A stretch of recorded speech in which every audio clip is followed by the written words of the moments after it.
Saudaraku, jangan berbohong supaya kita lepas dari hukuman. Anggap apa? Nanti minta ampun, darah Yesus tersedia. Tidak. Tiap kali kita berbohong, kita menduka citakan Roh Kudus dalam hati kita. Nah, kita mengeraskan hati kita terhadap Dia. Itu membuat kita lebih tidak sensitif dalam mendengar suaranya. Karena sebagai anak Tuhan, pada waktu saudara mau berbohong supaya lepas dari hukuman, pasti Roh Kudus bicara. Siapa yang jujur? Roh Kudus bicara kepada dia kalau mau buat dosa. Puji Tuhan, semua jujur.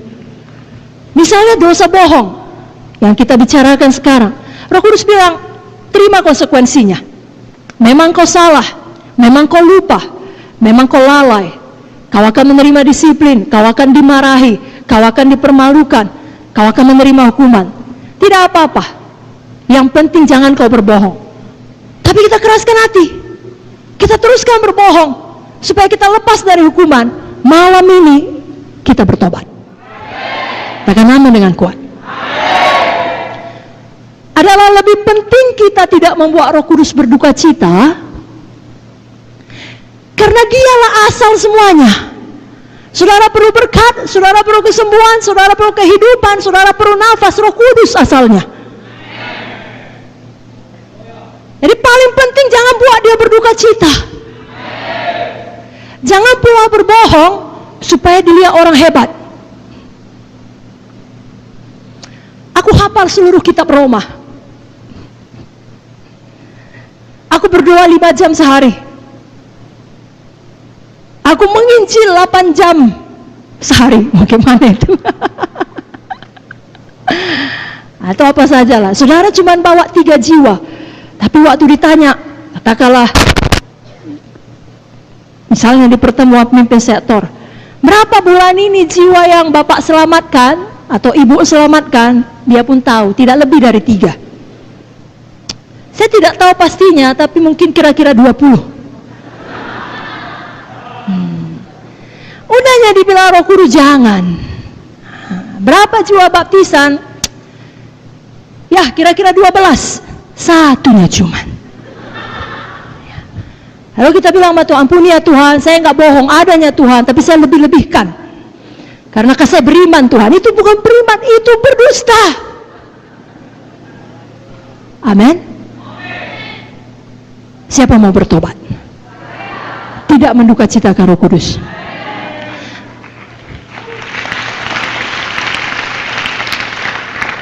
Jadi jangan berbohong supaya lepas dari hukuman.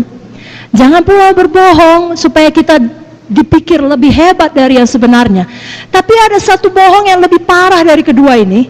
Walau semua dosa sama saja di hadapan Tuhan, tidak bisa satu dosa pun masuk ke sorga. Tetapi di dunia ini, kalau bohong yang berikut ini dilakukan, itu hati sangat-sangat jahat. Bohong yang bagaimana? Yakni saudara berbohong mengenai sesuatu hal atau seseorang yang mengakibatkan perpecahan sesama anggota. Saudara baca tadi ayatnya kan? Ia mengakibatkan perpecahan sesama tubuh Kristus, sesama saudara. Dan ini diulangi lagi dari buku Amsal. Mari kita buka Amsal 6. Sama-sama kita buka Alkitab kita. Dari Amsal 6 ayat 16 sampai 19. Baik, Amsal 6 ayat 16 sampai 19. Kita baca dengan kuat-kuat. 1, 2, 3 ya. 6 perkara ini yang dibenci Tuhan, bahkan 7 perkara yang menjadi kekejian bagi hatinya: mata sombong, lidah dusta, tangan yang menumpahkan darah orang tak bersalah, hati yang membuat rencana-rencana yang jahat, kaki yang segera lari menuju kejahatan, seorang saksi dusta yang menyembur-nyemburkan kebohongan, dan yang menimbulkan pertengkaran saudara. Apa yang dibenci Tuhan, apa yang menjadi kekejian bagi hatinya? Kalau saudara perhatikan mengenai dusta, diulang sampai 3 kali. Yang pertama dikatakan lidah dusta.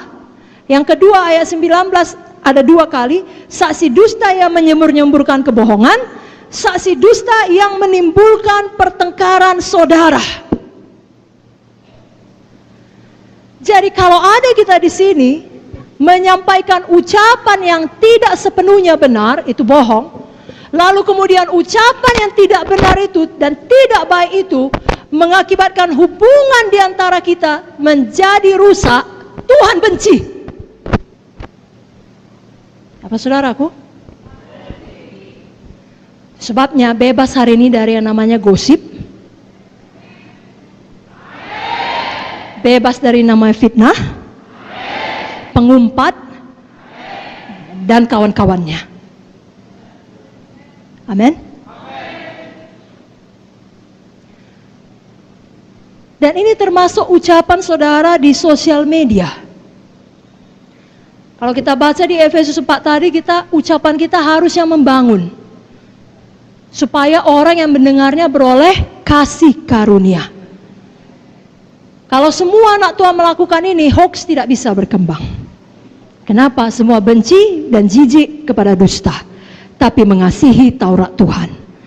Semua tidak mau menyampaikan, ya tepuk tangan bagi Tuhan Yesus, haleluya. Semua tidak mau menyampaikan ucapan-ucapan yang tidak membawa berkat. Di sini dikatakan menimbulkan pertengkaran saudara, maksudnya bukan saudara dalam keluarga badani. Misalnya saudara menyampaikan hal yang tidak baik kepada saya mengenai ucapan Kak Vicky, lalu hubungan saya dan Kak Vicky menjadi tidak baik. Tapi kalau menyampaikan yang tidak baik kepada saya mengenai Kak Heni, wah kan gak munte, itu gak apa-apa. Hubungan saya dengan dia tidak baik pun kan tidak sesama saudara. Salah. Sesama saudara ini sesama saudara tubuh Kristus. Siapapun, suku apapun, marga apapun, usia apapun. Jangan ada pertikaian, perselisihan di dalam KKS, di dalam sektor. Oleh karena ucapan kebohongan.